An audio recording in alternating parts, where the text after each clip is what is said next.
The Phantoms of Flannan Isle, The Vanishing at Eilean Mòr.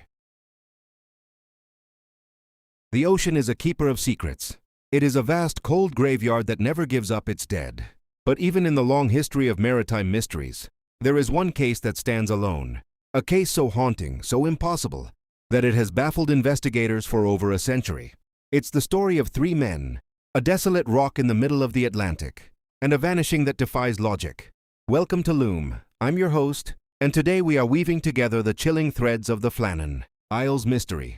What happens when three experienced men disappear from a locked island, leaving behind nothing but a half-eaten meal and a final, terrifying entry in a logbook? Let's dive deep into the silence. Off the coast of Scotland, out in the wild, churning waters of the Atlantic, lies a group of small, uninhabited islands known as the Flannan Isles. They are jagged, windswept and brutal. On the largest of these rocks, Eilean Mòr, stands a lighthouse. In December 1900, this lighthouse was manned by three seasoned keepers, James Ducat, Thomas Marshall, and Donald MacArthur. These weren't amateurs. They were men of iron, used to the isolation, used to the screaming winds and the crashing waves. Their job was simple: keep the light burning. For the sailors navigating those treacherous waters, that light was the only thing between life and a watery grave.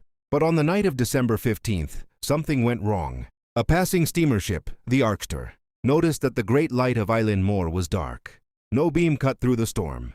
No warning was given. Due to the severe weather, it took several days for a relief ship, the Hesperus, to reach the island to investigate.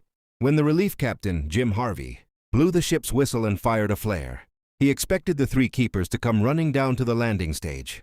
But there was no movement, only the sound of the wind. A relief keeper named Joseph Moore was the first to step onto the island. As he climbed the steep stone stairs toward the lighthouse, he felt a crushing sense of dread. The air felt heavy. When he reached the door, he found it locked. He used his key and stepped inside. The scene he found was eerily ordinary, which made it all the more terrifying.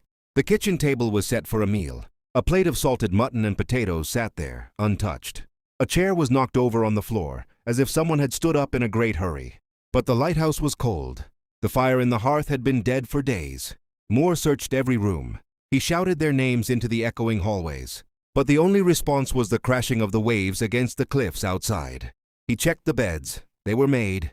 He checked the lamps. They were cleaned and refilled, ready to be lit. Everything was in its place, except for the men.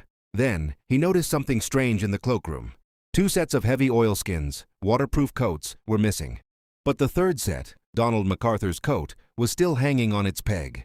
Why would an experienced sailor go out into a freezing Atlantic, storm in his shirt sleeves? The most haunting evidence was found in the lighthouse logbook. The entries leading up to the disappearance told a story of a storm that shouldn't have existed. December 12th. Thomas Marshall wrote that the gale was the worst he had seen in 20 years. He noted that James Ducat, a normally tough man, was very quiet, and the third man, MacArthur, was crying. December 13th. The entry stated the storm was still raging. All three men were praying. Now here is the mystery. There were no recorded storms in that area on those dates.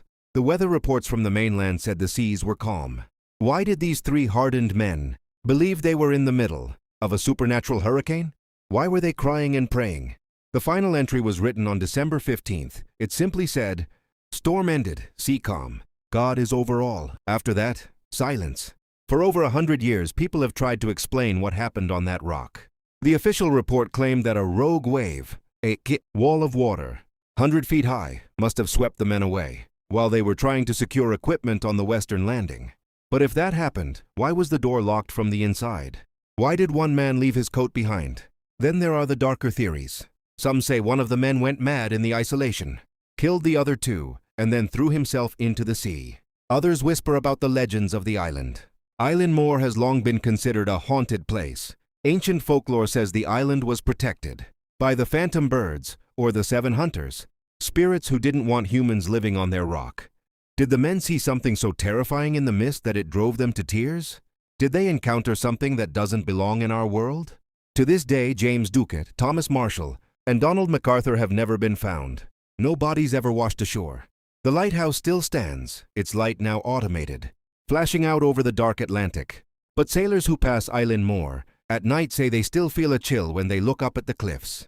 They say that sometimes, in the sound of the wind, You can hear the faint sound of 3 men praying.